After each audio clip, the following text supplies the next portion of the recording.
Houseware उत्पाद की भारत की सबसे बड़ी प्रदर्शनी इंडियन हाउसवेयर शो में 130 से अधिक प्रदर्शक हिस्सा ले रहे हैं एवं इन 3 दिनों में लगभग 10,000 आयातक एवं व्यापारी के विजिट करने की भी उम्मीद है।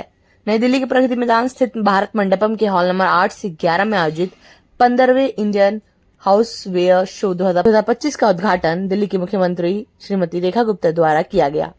यहाँ लगे स्टॉल्स पर जाकर विजिट किया, लोगों से बात भी की। यह 3 दिवसीय रहेगा 12 जुलाई से 14 जुलाई तक, जिसका आयोजन शो के आयोजक RL चौधरी के नेतृत्व में स्टील मार्केट इन्फो द्वारा किया गया है। मुख्यमंत्री रेखा गुप्ता ने उद्घाटन के दौरान भारत की स्टील इंडस्ट्री की सराहना करते हुए कहा कि आज भारतीय नवाचार के साधारण उपयोगी वस्तुओं को विशिष्ट और वैश्विक उत्पादों में बदलाव दिया है। उन्होंने कहा कि भारतीय स्टील उत्पाद अब विश्व स्तर पर प्रतिस्पर्धा कर रहे हैं और चीन जैसे देशों को भी निर्यात हो रहे हैं। उन्होंने इस इंडस्ट्री के इनोवेशन, स्टार्टअप्स और तकनीकी की प्रशंसा करते हुए स्टील मार्केट इन्फो के चीफ एडिटर और तमाम समस्त प्रतिभागियों को दिल से बधाई दी। हमें बहुत प्राउड फील हो रहा है कि हमारे भारत की स्टेनलेस स्टील इंडस्ट्री को प्रमोट करते हुए हमें 25 साल पूरे हो गए हैं और इन 25 सालों के सिल्वर जुबली को शुभ अवसर कह सकते हैं, शुभ यात्रा कह सकते हैं, सफल यात्रा कह सकते हैं। उसमें हमारे लिए अगर रेखा जी आई हैं चीफ मिनिस्टर दिल्ली की, तो बहुत प्राउड की बात है।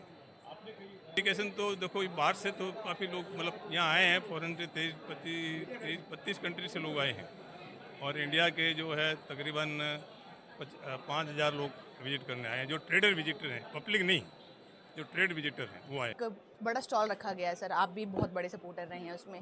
राजेश जी क्या कहेंगे, जिस तरीके से आज CM रेखा गुप्ता भी यहाँ पर मौजूद थी और जिस तरीके से तमाम ऐसे स्टॉल्स लगाए गए जिन पर उन्होंने विजिट भी किया है? धन्यवाद मैम। जिंदल स्टेनलेस स्टील इस एग्जीबिशन का एक मेन सपोर्टर है और हम सिर्फ बर्तन में ही नहीं, बहुत सारे सेगमेंट हैं जहां हम ये अपना स्टेनलेस स्टील दे रहे हैं। अब जस्ट आपको बताने के लिए कि जिंदल स्टेनलेस विश्व की टॉप 4 कंपनीज में से एक आती है और जिस हिसाब से स्टेनलेस स्टील भारत में ही नहीं, सिर्फ स्टेनलेस स्टील बर्तनों में ही नहीं और सेगमेंट में भी काफ़ी बढ़ रहा है, तो उस हिसाब से मुझे लगता है। और जो साथ साथ में जैसे जैसे रिटेल कंज्यूमर है, वो रिटेल कंज्यूमर भी एक आज समझ पा रहा है कि कैसे स्टेनलेस स्टील के बर्तन यूज़ करके बाकी मटेरियल जैसे प्लास्टिक है, एल्यूमिनियम है, जहाँ पर गवर्नमेंट इटसेल्फ उनके BIS के नॉर्म्स वो कहते हैं कि हर 2 साल में आपको बदलना पड़ेगा। ये एक ऐसा साफ स्वच्छ मटेरियल है जो पूरा रिसाइकलेबल मटेरियल है और मैं सोचता हूँ कि ये और जिस तरह से गवर्नमेंट का साथ है और डोमेस्टिक प्रोडक्शन बढ़ रही है, इस मेटल का बर्तन सेगमेंट में बहुत ही एक हम आगे ब्राइट फ्यूचर देखते हैं। सर अगर मैं बात करूँ एक्सपोर्ट और इंपोर्ट की, पहले होता था कि हम बाहर देश से हम अपना सामान मंगाते थे, पर आज मेक इन इंडिया इतना डेवलप हो चुका है कि हम बाहर भेज रहे हैं सामान अपना। किस तरीके के आप चैलेंजेस अभी इतने लंबे समय से आप लोग फेस कर रहे थे, क्योंकि आज 25th जुबलियन एनिवर्सरी भी है और तमाम जिस तरीके से इस तरह के एग्जीबिशन लगाए जाते हैं, क्या कुछ कहेंगे? ये बहुत अच्छा सवाल है आपका मैम।